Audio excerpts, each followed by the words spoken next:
Welcome to Breathe Free, presented by the African American Wellness Project. I'm Dr. Renee, and this is a series about something that is stealing breath from our communities every single day. I'm joined by my co-host, allergist and asthma specialist, Dr. Michael Lenore. Well, thank you for inviting me again as a partner in this discussion.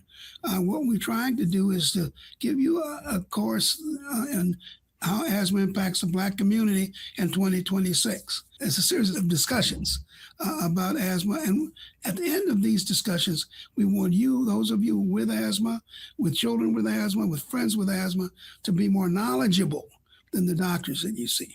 That's our objective. So what are we talking about today? Why Black Americans have worse outcomes when it comes to asthma. Well, that's a big subject, isn't it? Yeah. So can you first come with the statistics that highlight the disparity in asthma prevalence, hospitalization, and mortality rates between Black Americans and white Americans? Yes, I can say without question that African Americans are in the emergency room more, hospitalized more, and die more often. A Black child is 33% more likely to die from asthma than a white child. And that doesn't speak to what we call morbidity, the number of office visits and doctor visits that African Americans have. Paradoxically, they see the doctor more often, but the outcomes are worse. So how do historical housing policies such as redlining directly correlate with modern geographical pockets of severe asthma? Well, there have been several studies. In fact, we did a study here in San Francisco in which we measure the impact of asthma and its distance from clear pollution, which is probably freeways. Now I'm much clearer that it's those environmental toxins that trigger more asthma in any community, but certainly in Black communities that are located traditionally in those areas where you have these problems. Yeah, so what are social determinants of health and how do they drive the asthma gap in minority communities? Yeah, probably many of you have heard of social determinants. Yep. And what they Very say, common word these days. yeah, and it's kind of a tricky solution because, and I'll tell you why at the end of this, but there are a lot of things that contribute to chronic disease. It's not just the disease itself. It's not just the physician itself or the treatment. Yeah, it's a lot of things in the environment and about not just the physical environment, but the conceptual environment in which many African Americans live. Can you get proper diets? It's can you get access to a doctor? It's can you get transportation to the hospital? It's do you know the medicines that you have? How can we fix our environments? So it's environmental, it's structural in terms of the barriers that Black people meet when they enter the healthcare system, if they can. Often when they do enter it, they're victimized by both physician unconscious bias and institutional unconscious bias. So all these dynamics, without question, contribute to how sick a person is. Not just the disease, but those other 6 or 7 things that we talked about that surround them. So in what ways does implicit bias in the healthcare system affect the diagnosis, treatment, and trust of Black patients with asthma? I think this is one of the most important things that we in the African American Wellness Project have discussed with our audience through the years, is that when you enter the healthcare system as a Black person, you can be the CEO of a big company, you can be another doctor, you can be running, you can be without insurance, you're not going to be treated the same. It can start at the desk with disrespect. It can go back to the doctor who sees you as a Black patient and say, well, I got to see this one so I can get to my more important patients. It's certainly not the same. You don't get the same discussions. You don't get the same treatment. And if you think you do, you're absolutely wrong. Right. Your position protects you, either as a doctor or as a banker or as a lawyer or somebody really important. If you're Black, you have the same outcomes as all Black people have when they go into the system. Now, the reason we say that is this. If you look at the studies on chronic disease, let's just take prostate cancer, for instance, and we'll swar way back to asthma. And you take 2 sets of patients, one all Black and one all white. And this has been done in a number of different diseases. And you treat them exactly the same in terms of prevention, early detection, disease intervention, and medicines that are appropriate. African Americans often do better. So it's not a racial thing. And in point of fact, we can get into a discussion on this, Race is no longer used as a major parameter in looking at certain diseases. But if you're black and self-identified as black, then when you go into these systems, it's just you're not going to get the same treatment. And it starts early in medical school when they bring out those patients that you see in your sophomore year. They're usually black patients who no money, living bad, drug addicts, and so that forms in the mind of a lot of doctors who are not from our culture that Mm-hmm. that's who black people are, and that they don't want explanation. They don't need the same diseases. They can take more pain. In the area of asthma, there's no question that the diseases, that the explanations given to the patients I see in consultation for asthma are elementary and behind the times. Some instances almost delayed to the third or fourth grade level. The doctors don't always know what they think about asthma. They don't know about the changes in the pathophysiology, where we start to talk about the impact as opposed to control. And like I say, sometimes they'll give you nine short-acting beta and then send you on your way.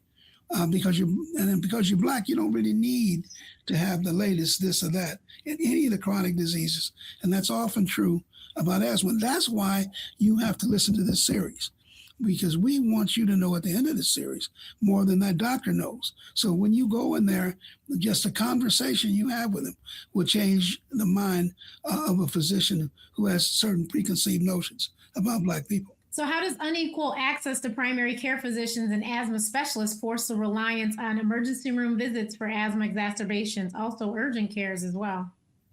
Well, because you don't have a doctor doesn't mean that you don't take care of yourself. So in Right. some way, some people depend on home remedies. Some people grab the albuterol they've had all their lives and just use it until they just can't use it anymore and be healthy. And so consequently, people learn to take care of themselves, in different ways. I mean, growing up, my mother used castor oil and Ben Gay for everything. I mean, I could have had meningitis. I was going to get castor oil and Ben Gay. And so consequently, patients with asthma, because it's a chronic disease, it has exacerbations, attacks and non-attacks, and periods where they're healthy. Sometimes they just wait until they're sick and they do what they've always done. And the other problem is when they come into the system, they don't feel welcome all the time. They don't feel that anybody's invested in their problem, so why go back? And so consequently, you see a lot of African Americans wait until it's too late. And not just African Americans, a lot of Americans, because the system now is going to boil down where everybody's feeling this. Right. But, when you go into the hospital because you have been treating yourself for a long time and the asthma is far along, and just like any other chronic disease, the earlier you detect it, the earlier you intervene, appropriately, the better you will do. So we end up in the emergency room. That's the only option we have in many instances in many communities. Yeah, but it also, I think that what I discovered in research was that many of us, because we don't have primary care doctors, asthma is just not being treated at all or correctly.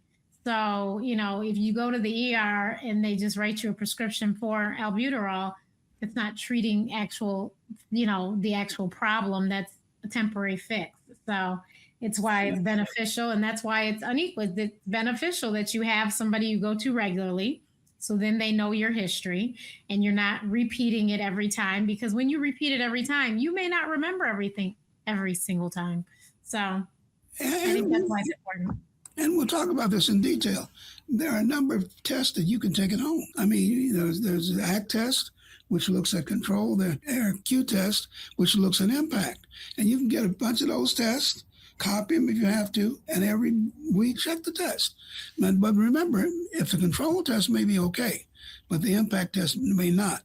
So I'm thinking that eventually, I believe, even though I had a lot to do with the ACT test, that the AirQ test will replace that. But you can get those tests, put them on your desk, take them about once a week. It tells you where you are, and then you can go to your doctor with some substantive information.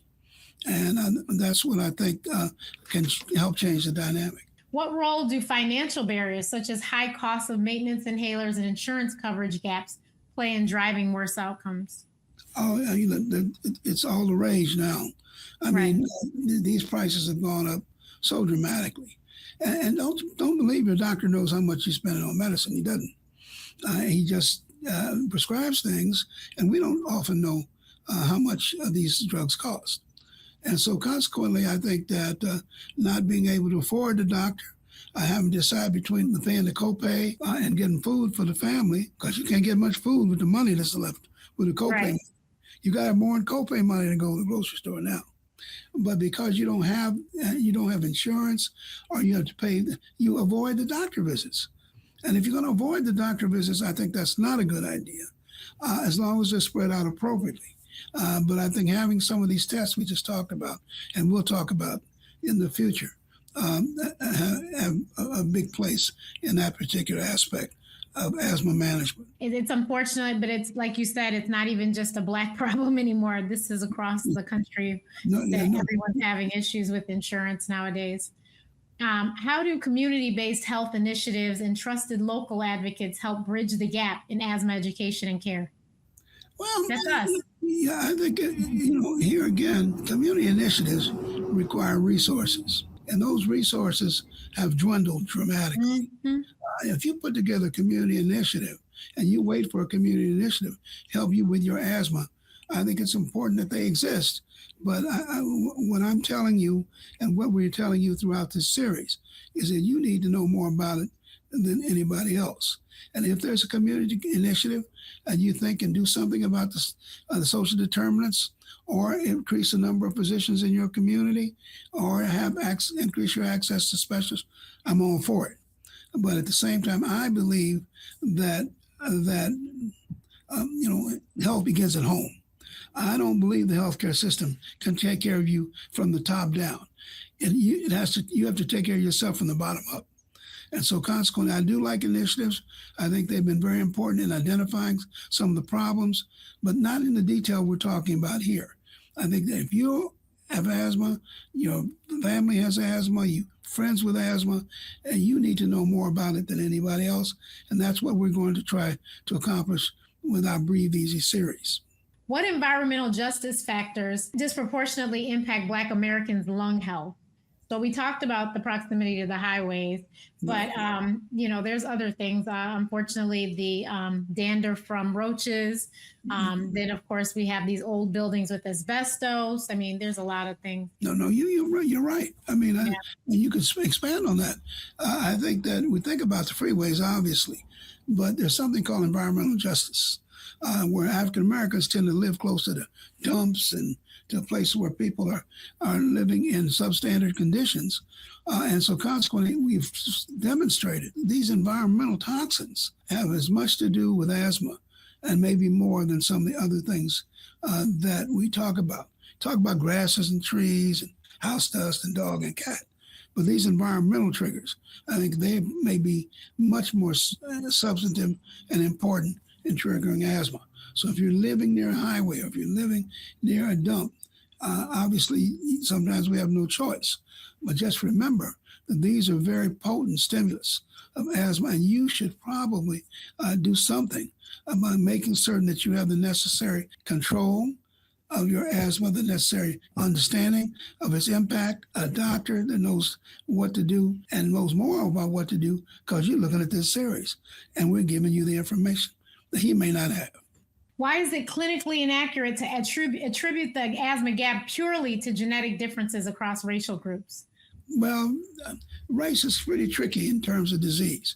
In fact, we did the original studies here that were published in the New England Journal several years ago, in which we took 300 self-described Black families, and we did the genetics, and we did the clinical stuff, looked at the social determinants. You can't look at a Black person and tell what part of him is white, Indian, or Black, or African. You just can't.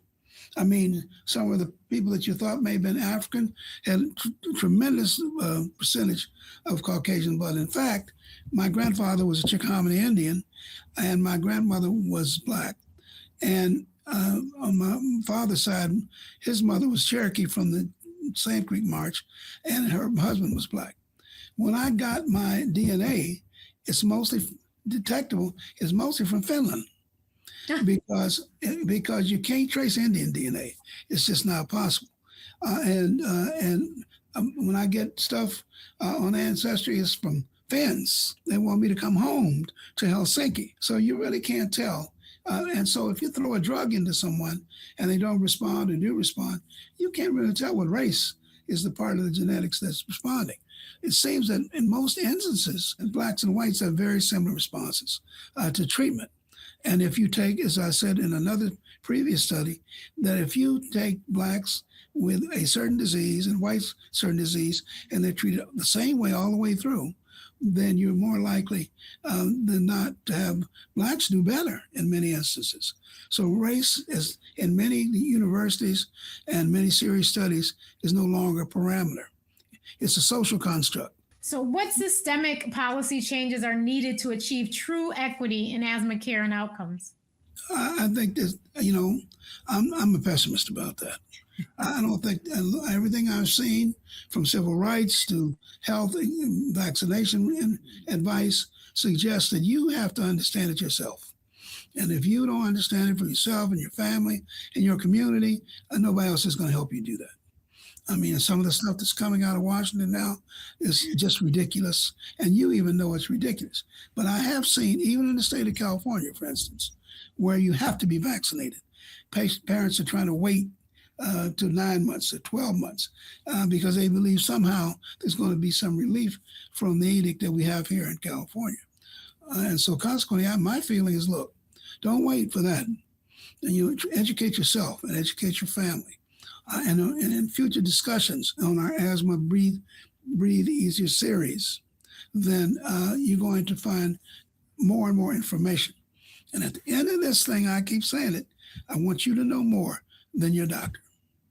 And I'm optimist. And so I feel like if we can educate the masses starting from the beginning, we need to educate children so that they're not raised with these thoughts. But especially in medical school, if we can have classes so that there isn't the implicit bias, then I think that there's a way that we can kind of get true equity. We have a lot of allies. Let's like I said, let's be optimistic. I'm not a need to. I'm a have to person. I don't believe it's going to happen. Unless the Black community takes control of some of these chronic problems.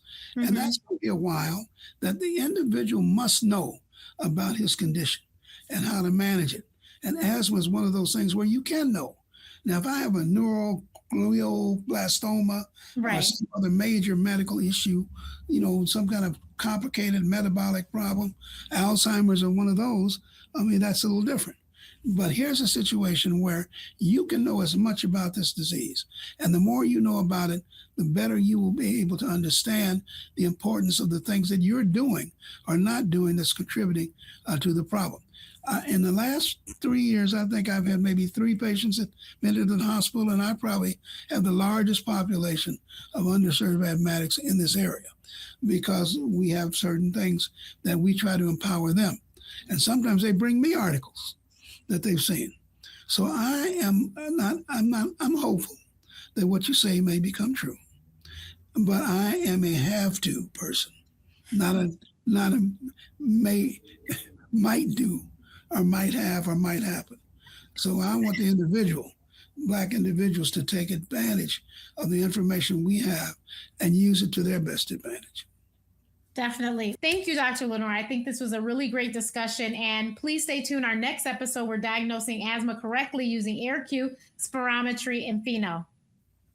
Well, thank you for having me. And as we always say here at the African American Wellness Project, health is your biggest asset, so protect it.